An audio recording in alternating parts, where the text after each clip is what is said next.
the email that had this training. So how it works is the Booster Club is a 501c3. We work out there. So technically, you're doing all your volunteering, all the money's going to the Booster Club. None of it comes to the gym. So it's all a fundraiser for the Booster Club. What I do is I give you a volunteer credit based on the earnings we make. So technically you're fundraising for the Booster Club, but as a way to get around it so that it's not for your personal, we give you a volunteer credit on your gym account. When we do that volunteer credit, it is at the end of the month. So there are 16 concerts in June. I do not give you a volunteer credit after every single concert. It's a lot of bookkeeping for me. So at the end of the month, I will actually give you a credit memo that will list, maybe 4 concerts at $150. Like this weekend, it would have 3 concerts at $200. So every time, it won't list the exact concert, it'll list the amount. So what I suggest you do is put it in your calendar as, I worked fish, $200 or whatever we paid out, so that so that you can keep track, and then you can verify at the end of the month when I send the credit memo that, yep, Karlette had me down for 4 concerts at this, 5 concerts for this. If you have extra family members working, I've got one dad who keeps a little spreadsheet because he's got husband and wife working and they work different concerts, because I'll have one big spread email that I send you with the whole family proceeds. So you have to have the earnings to before you spend them. So what I will do, though, for all of you that have worked a concert or two, who are working this weekend and have earnings going into uniform fittings, I will indeed allow you to use some of that for your uniform deposit. For those of you who are signed up for stuff, I'm not necessarily going to use it for uniform deposit, because what happens is people sign up and then they back out, and then they've got all these, they've, not paid their gym fees. They've not paid for uniforms. They've not paid for any of this stuff. And then they back out of all these concerts, and then they've got this big balance. So what I normally make you do is you've got to pay your bills until you get that credit memo. But because a lot of people are earning a lot of money this weekend, and then we've got fittings next week, I'm going to make the exception. So anybody who's working this weekend can use that money towards fittings this time around. But so what you're going to really have to do in the future is always earn that money. So any of you who aren't working this weekend, you're going to have to wait. You're going to have to pay your uniform deposit. You're going to have to pay your June fees. You're going to have to make all these payments up front. And then when you get your June credit memo, you can start using that towards July fees and beyond.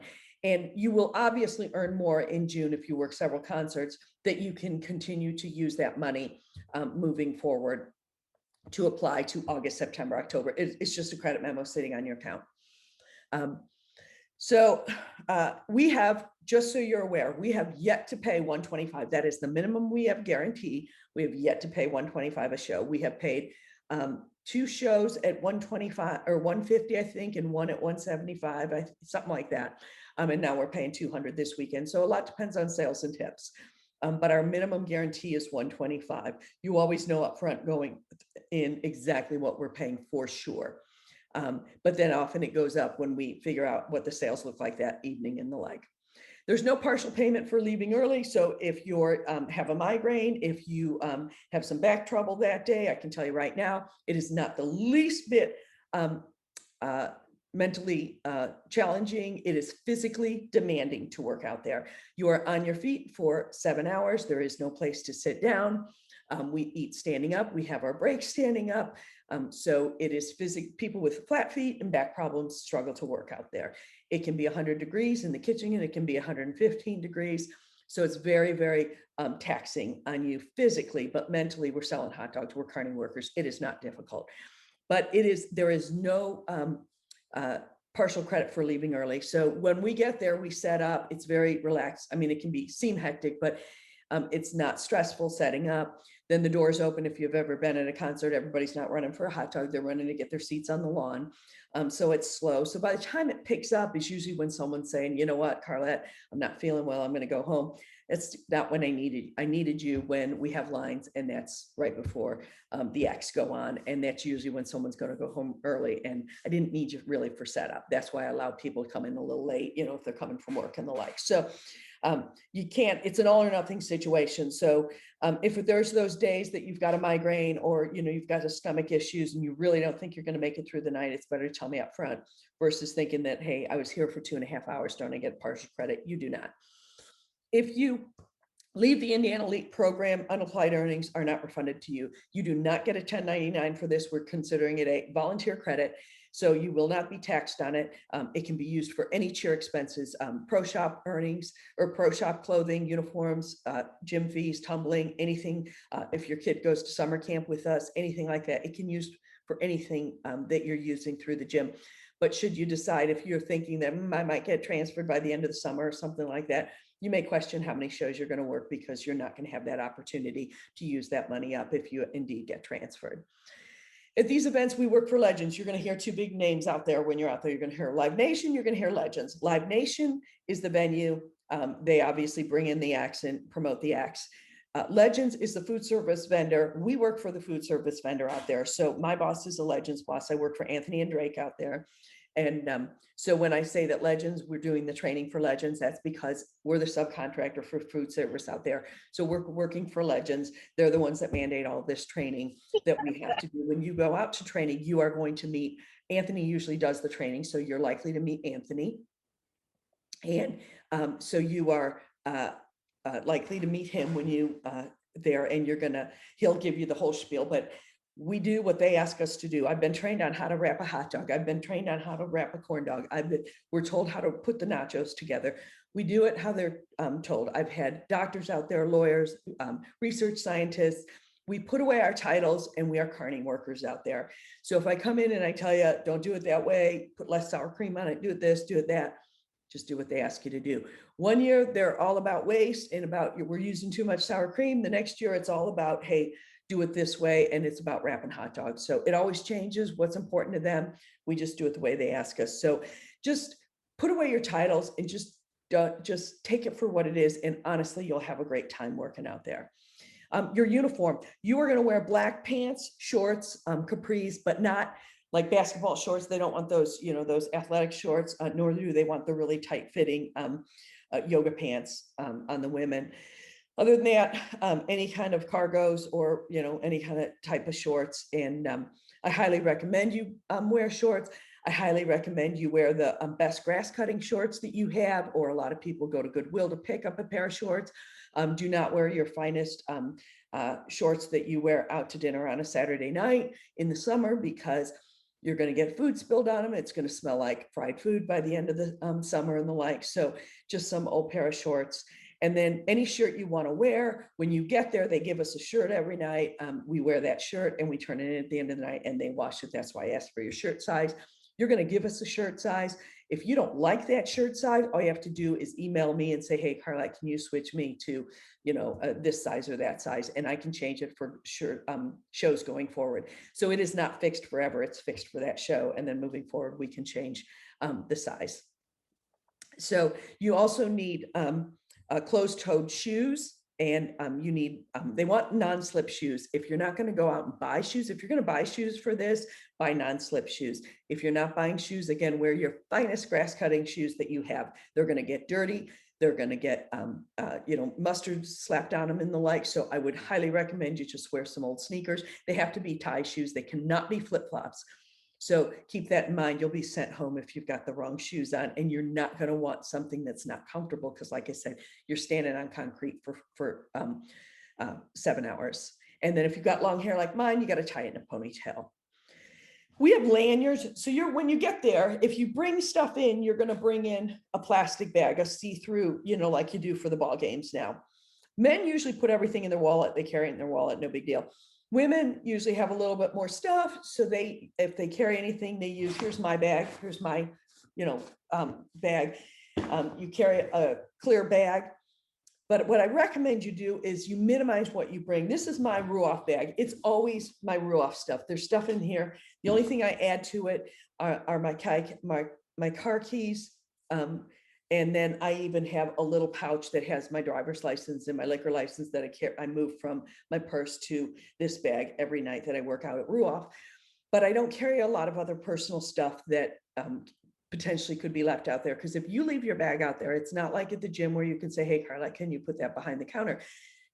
We have 3 shows in a row this weekend. So if you would leave something on Friday, I can put it behind the counter if I'm still there and you text me. But if you leave it there on Sunday night, I'm not back there till the following Friday, in which case it's pretty secure, but it's not 100% secure. There are people loading stuff in the like, and I'm not running out there to find your stuff and put it away. And you say, why would I leave it there? It happens. Everybody's got their stuff in their hands. I'm like, hey, people, this drawer still has hot dogs in it. And people like, oh, I'll drop my stuff. I'll clean it out of hot dogs. And then you pick everything up, you pick your phone, you pick your keys up, but you forget your bag. So it happens all the time. I get all kinds of Yetis left out there and stuff like that. So I would minimize what you bring out there. You're always going to need your ID. You're always going to need your liquor license or your receipt. And then, so what a lot of people do is they get a lanyard, and we've got them on sale at the gym for $5. You don't have to have our lanyard. We don't care. But a lot of the women do that. So it's a place to put stuff. But you don't need to have a lanyard if you don't want a lanyard. You don't have to put it in a lanyard if you don't want to, but we have them if you'd like to buy them at the front desk. Let's see. So when you come in, you are going to come in the same gate, gate 8, which is just north of 146th Street off of Oleo Road. And you are going to come in gate 8 every single time you come to a show, and you're going to have a parking pass. You're going to get that at your training on the 8th. And when you go to training, you're going to pick up your parking pass, and that's going to get you in that gate. You're going to drive all the way to when that tees, that road tees. And when you tease, you're going to turn to the right, and then you're going to drive to past the little pond, and you're going to park back there. You're going to follow the crowd in, and there's a path that leads you up to the front entry. And there's employee check-in at that entry. So once you get into the entry, and this is the same place you're going to go for training on the 8th. Once you go into that entry, there are 2 ways to go. If you are on the north, we do the north and the south concessions, meaning the North Plaza and the South Plaza. The South Plaza, if you've ever been out there, it has lots more places to buy beer and stuff like that. The North Plaza is smaller. But when you walk in that main entry, if you work on north, you're going to see a set of staircases kind of right in front of you, right to your left. And if you follow to those staircases and then go straight up them, the entrance to South Concession or North Concessions is right at the top of that staircase. If you go to South, my stand, it's a little farther to get to. You have to walk all the way around to your right, keep walking towards, like you're headed to the back to the venue where you would go to seating and the like. And then you're going to see a big long stand on your right. That's South Concessions. Then a lot of people stop at my stand and say, how do I get in here? And we'll point you to how to get into the stand. We also have the Burger Barn and the Dog House, which are 2 small stands, food stands on the south side. If you're working those stands, you check in at my stand, and then you go over, you sign in at my stand, and then you walk over to those stands and you work those stands. A lot of people like the small stands. They're easier. They often get out a little bit earlier. There is no need to email me and say, oh, that was fun, Karlette. I'd love to work the small stand more. I get it. Everybody does. No need to tell me. You no need to tell me. What you can tell me is I never want to work in that stand again. I like the bigger stands.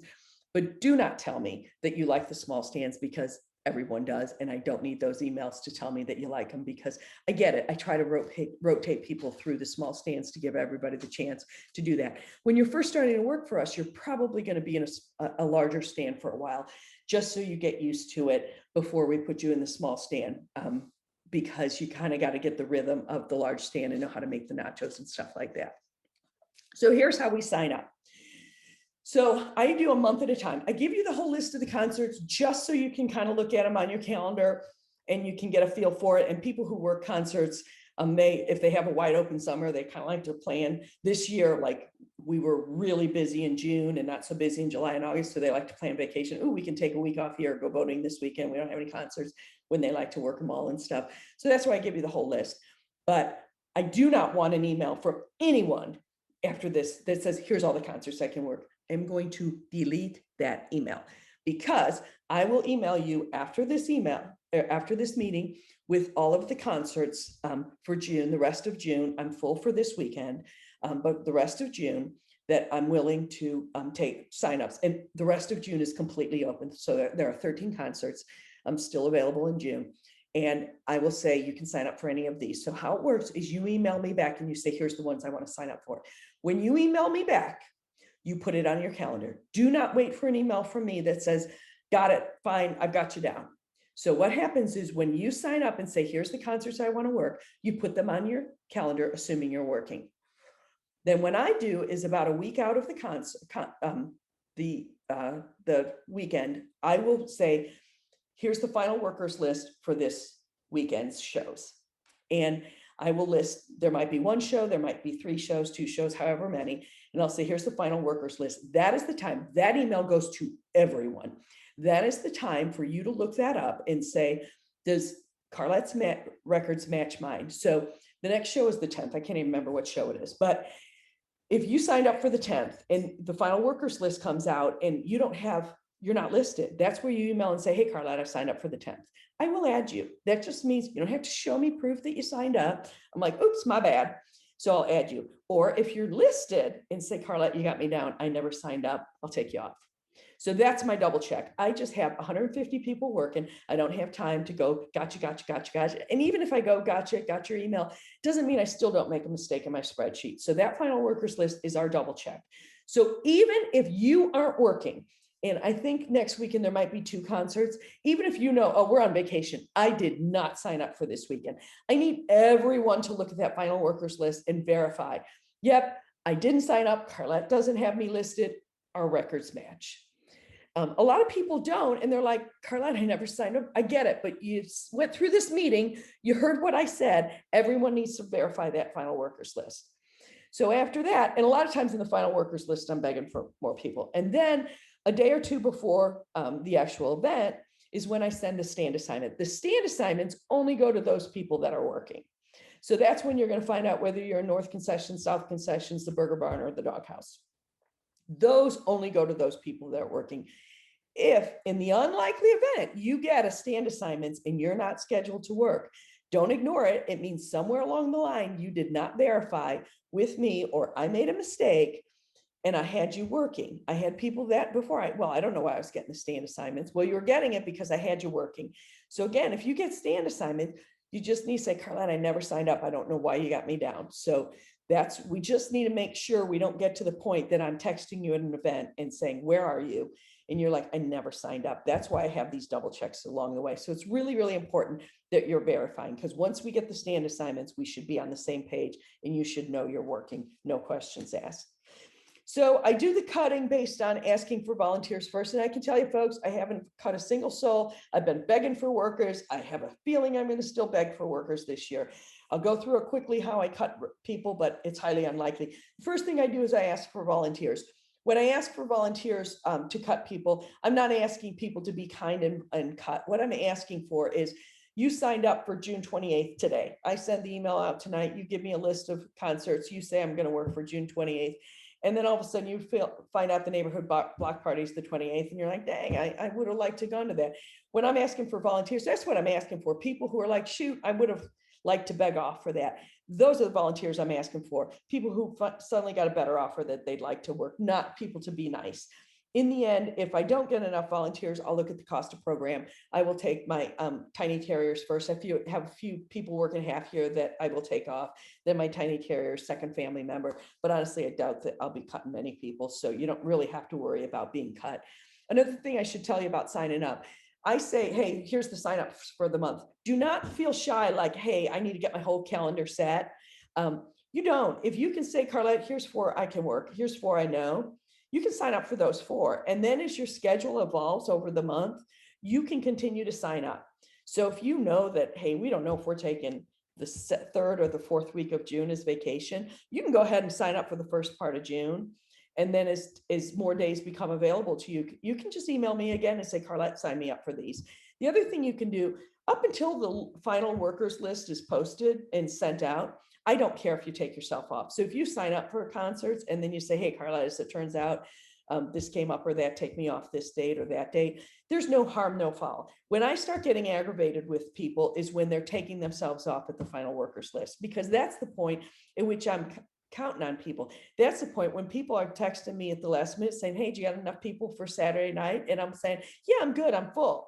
because I counted on all these people that were on the final workers list. And then I post the list and 5 people beg off. Then I'm ticked because I just told 3 other people who said, are you good? I'm saying, yeah, I'm good. And then I find out there's all these people begging off. So up until that final workers list goes up, I don't care if you beg off. It doesn't hurt my feelings. It doesn't kind of count against you mentally, from my standpoint.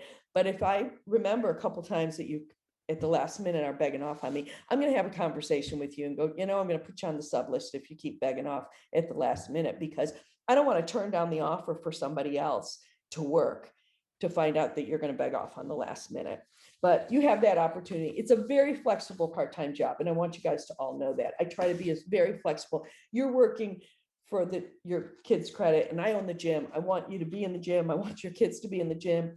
So I'm trying to make this work for everybody, but it takes an enormous amount of my time. There are 42, 43 concerts this year. I will be at every single one of them, not to mention staffing 55 people for every show. So that's a question people have, how many positions we have. Assuming full staffing, 55. When they don't have high ticket sales, we don't have to fully staff. So then we'll cut down to somewhere in the neighborhood of 44 to 48. As you get out there, a lot of the men see that, oh, there's men that are cooking, there's men that are grilling and frying. And it's like, oh, I'd rather do that than do a register. And then I get the text or the emails that, hey, Karlette, I'd rather be in the kitchen. I get it. I don't need those emails either, because a lot of the dads would rather be in the kitchen. Not necessary to tell me. The dads that are in the kitchen, I can guarantee you they've all paid their dues. They've worked a year, 2, 3 years out at a register. They've made their way back to the kitchen because they work a lot of shows. Some of them work nearly all the shows with me. So I can count on them. They know what they're doing in the kitchen. I don't have to train them. I don't have to show them how to turn on the fryers and stuff like that.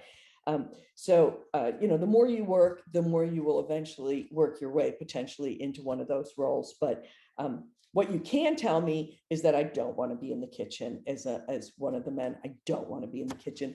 I can tell you the difference with the kitchen. I do have a couple dads that have no interest in that. If it's 95, 100 degrees outside, the front of the house is 95 degrees. It's 15 degrees hotter in the kitchen. We don't have air conditioning, and we've got all the fryers and the pizza oven and everything on. So it'll be 115 degrees, 120 degrees in the back. So that we do have some dads that have no interest in being back there. Husband and wife teams, if you're signing up together, great. If you're signing up like we know one of us is going to work, it is not a problem to say, hey, Karlette, one of the McClures is going to work, the 12th. I'm just going to tick mark Karlette. Karlette's working the 12th. Now, when I go to the final workers list, that's really the best time to tell me, Karlette, it's not going to be me. It's going to be this person instead, because I don't care up front who from your family's working, but because of these shirt sizes, if I don't have the right person on the gate list, when you check in, the wrong shirt is in my stand. Now, we can always have a last minute sub and have people walk in and say, hey, I'm subbing for this person, la, la, la. But sometimes they don't have the right shirt sizes available, and it gets to be a little bit of a nightmare. So it's always best to tell me up front whether or not the right, who the right person is that's working. But usually you have time up until the final workers list to switch out who it is. In the event you can't work, email me, text me. The sooner you can't work, the better it is to tell me. It is also helpful to tell me, hey, Karlette, I can work, last minute. If there's anybody who calls in this weekend, let me know. I'm happy to work. I have people in my back pocket, and that's what I do. I call the people that are in my back pocket who I know I can make one phone call and Tiffany's there, versus I can call 6 people, and so I'll have those people in my back pocket that I call last minute for subs for people who can't work. So if you're one of those people, you can always text me. If your plans change on a weekend and you're not signed up to work, you can always text me and say, hey, Karlette, if you need somebody last minute, let me know. A lot of the call times, you'll see the 3:30, 4 o'clock. Here's how the call times work.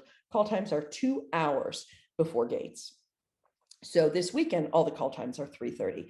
So Friday, obviously, people that have full-time jobs, I put it out there at 3:30. I said, I'll take people till 4. Well, now I'm taking till 5:15. Taking one guy at 5:30 because I got so desperate. So what happened was I shifted that because I couldn't get enough workers at the call time. And I absolutely know, like, I don't mind 4 o'clock on a Friday. And then I kept shifting it because I needed workers. And it's going to be a busy show. So I know those people coming at 5:15, 5:30, I did tell them, I get it. You don't even have to text me that day that I know that you're going to hit traffic. I know it's going to be a nightmare. Just get in and be ready to hit the ground running, because you're going to get in my stand. We're going to be completely set up, and you may be coming in as soon as the gates open and people are coming in. So what I usually do, if I can, to this show, until I kind of open it up to some last minute people, I was desperate for people. So I was going as late as 5:15, 5:30. Normally I would not. I would stop at about 5 o'clock because of traffic, because I know these people coming in at 5:15 are going to struggle to get in my stand and get acclimated before things hit. So normally I go easily an hour after call if I need to on a weeknight show. And then sometimes an hour, hour and a half, if it's really a situation that I need to go that late. So I don't want the call times to scare you. If you're in a situation that you're working and you're like, I can't get there at 3:30. I don't want you just to ignore those. You can always email me and say, hey, Karlette, I can be there at 4:30. Most times, if it's within an hour, I'll absolutely take you. Within an hour and a half, it just depends on the show, if it's a sold out show or not. And I always know what my ticket sales are. So you can always say, hey, I'll work such and such. That's when I will email you back to say, if you're signing up for a bunch of concerts and you'll say, hey, June 10th, if I can arrive by 5, this date, then I'll email you back and go, you know what, I'm going to take you all these, but this date, I'm not going to take you on the 10th right now, or what have you. And then I usually make notes on my spreadsheet, that they can come late, or that's where you can email back when I send another email going, okay, I'm taking people now till 5:15 on the 10th. Anybody interested? Then you can say, yeah, Karlette, I told you I could get there at 5. I'll work. So that's how it works with the time frames. So I try to be as good as I can, but usually not any more than 2 hours, and usually an hour and a half after call is about the longest I go, unless I'm super desperate. And you'll know if I'm desperate, because I'll be like, I'm begging on my knees. Like this show, I started with 150 and I ended up going to 200 a person. So that's how you know I'm begging too, is how much I'm paying for it. You get shifted around sometimes. So I may have you on North, and then all of a sudden I tell Kathy, hey, I had 2 no shows, send me a person. So all of a sudden you got to pack up all your stuff and come to me, or vice versa. You sign in at mine and I'm shifting you. Take it with grace. Just do what you need to do. You just get changed around. We do what we need to do. Everybody stays till the end of the show. Most of the shows, the noise laws are that the noise ordinance is 11 o'clock, except on Saturdays it's 11:30. So most of the shows are done most of them are like 10:50 to 11 o'clock. So usually you're out by 11:10 for most shows. But sometimes they go to 11:30 on a Saturday and you're out a little later, or they were eating up until the last minute. So we're there till 11:15, 11:20. But most of the shows you're there until 11-ish. That's where you can figure. Dave Matthews is one that they eat. They're stoned, so they eat until the very end. And Dave is a prima donna. He holds the parking lot. So usually I don't let anybody even try to get out early. We don't really try to get, because he holds the parking lot from about 10 o'clock on, including the employee lot. Let's see, Ruoff parking, you park in the same spot. So 21 through 31 on my list are a bunch of rules that I should never have had to add, but I had to add to our rules because people broke them. You can't drink while you're there. You can't drink before. Don't come intoxicated. Bring your personal items. I talked about that. Cell phones, don't use them in front of the customers. All my parents have little kids at home. They have cell phones on them. They check them when we're slow, but we just can't be, taking that call. If you really need to take an emergency call, you need to step out of the stand. We have smoking allowed in the designated areas. Social media, you don't post anything on social media and hashtag negative stuff. We had parents do that. And of course they had to stop working because they have people that comb social media. So you can say, hey, another day fundraising for my kids, great night at the concert, hashtag Live Nation, hashtag Ruoff, fine, all good. But you can't say the beer taps are running crappy again, the beer's warm, hashtag Ruoff, the equipment's broken, hashtag Legends, sucks. You cannot do that. And we've had people do that. You just can't do that. You'll find that things are broken. Sometimes they don't fix them right away. You just have to tell me and the like, but we can't hashtag that stuff because they will find all that. Then they will find what stand they're in. Then they will find me and I will be called to the principal's office. And then I will call you in and say, you can no longer work out there. So just don't that. All positive stuff that we put on social media about fundraising for our kids. We can't approach the talent. We have people who just love the bands out there, so they're going to go down there to the buses and try to get a picture with the bands. We can't do that. We cannot give out anything free to anyone, including employee water to family, friends, to anyone. We cannot do it. Everyone knows 10 people out there at any given concert. If we were all out there giving out free food, we wouldn't make any sales, and we would be not earning $200 a show. That's critical. You're going to learn when you work at the stand that we can't give, everything's inventory, the cups, the cheese cups, the boats, everything. You're going to learn what you can give out and what you can't. I had a guy in my stand who was like, this is ridiculous rule. Somebody asked for a cup, and he's like, of course you can. It's ridiculous. They won't let us give. Well, you pay so much money. I get it.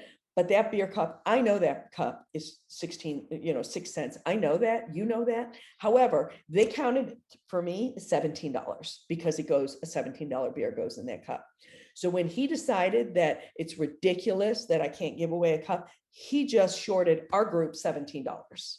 So I get it that we all think it's ridiculous because it's a 6 cents cup, but that's not what it counts on our stand. So every time you guys are all deciding to make your own rules and saying, this is ridiculous, Karlette, and argue with Kathy and I. Kathy Genta runs north and I run south, and I have parents arguing with me over the rules and this is ridiculous, then don't work out there. But by doing that, I'm telling you, you just took $17 out of our pockets. And if everybody decides to give away $25, $30 worth of free stuff, which I get is worth 10 cents, but gave away 25, we're not paying $200 a person at the end of the night because that's shorted out of our payout. So it's just really important. You will find at the end of the night, they'll be like, Karlette's counting, because I have to count every cup, every piece of candy, every hot dog, everything in my stand, because I have to account for all of that. And if I didn't sell that beer cup and I didn't sell it, and all of a sudden it's missing, I'm shorted $17. Is it a stupid system? Yes, it's a stupid system. But is it required? Yes, it's required. So it's really important that you listen to what Kathy and I tell you to do and just do it and don't argue with it. And once you get the system down, you'll get it. It's really nice. I'm sorry, everything's inventory. We're just volunteers here. I cannot give you a cup. I am so sorry. I get it. It seems silly. I can't do it. Let's see. Bring your phones charged. We do have outlets there, but in north, they have more electricity. In south, we're pretty shy on electricity. So you may blow a few things if you try to plug in your phone. So sometimes our warmers blow because we use too much electricity. We just don't have enough electricity. So as often as you can, please bring your phones charged. Let's see.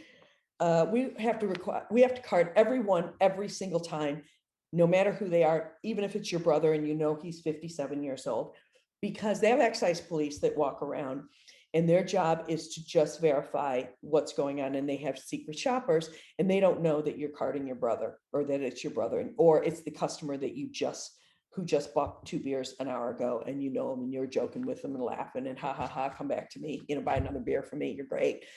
They don't know that. And so all they do is they just see that, hey, the customer or the register person at the 11th register at the South Concessions at 6 p.m. did not card. And so that's what happens. So that's why we card everybody every time. And, that's the way it works. So we have to do that for that reason. Okay, and then there's general helpful guidelines. This is a lot of stuff we'll go through that night. What I can suggest to all of you is to work twice. The first show seems a little crazy. It seems chaotic. It seems like you'll never learn this. And then the second show, you're like, oh yeah, you're right, Karlette, we're carny workers. We're selling hot dogs. It's not hard.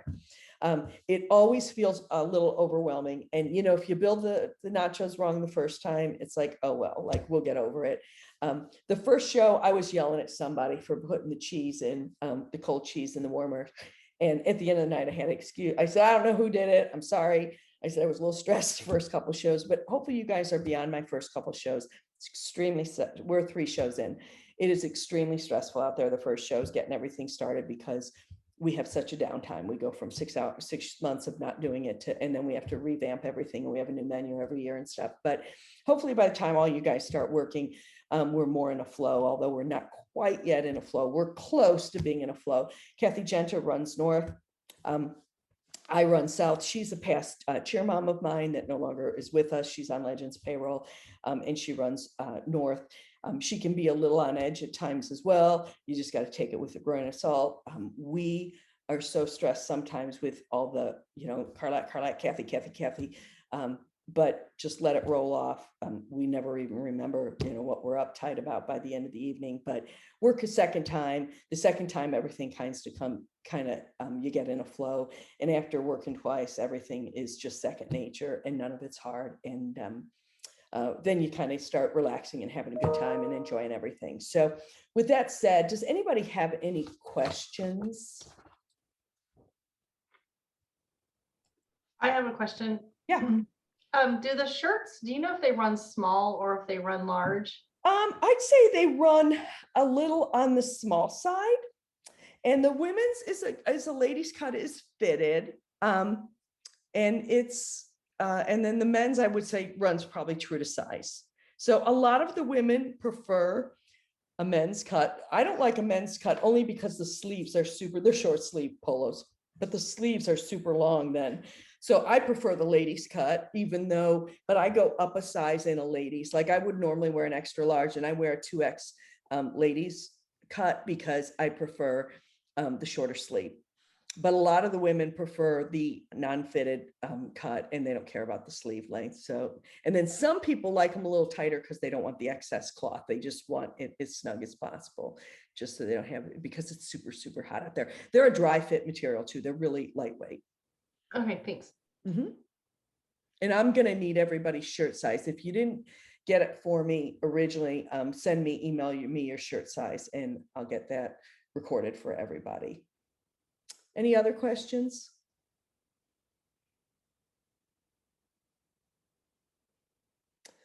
Well, I guess I did a fabulous job that I didn't have any questions. I will get the email out to everybody. Now, keep in mind, I'm going to email the signups for June, but they're going to give me the list of who shows up June 8th. And if you don't show up June 8th, you'll be dropped off of all those concerts. So what's important to do is go June 8th. And then in the meantime, do any of that online stuff. And when you come to so there's two onlines. The one is the team training, and that'll take you a while. That one has to be done every 3 years.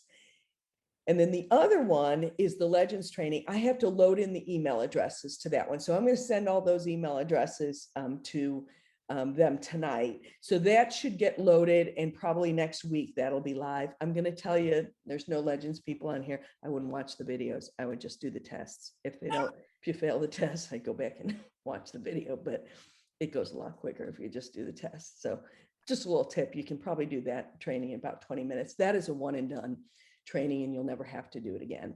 But I will get those loaded in there. I have to give them all those email addresses and names and stuff like that. But that one's quick. The Legend, the one that you do every 3 years on liquor, it takes a little longer to get through.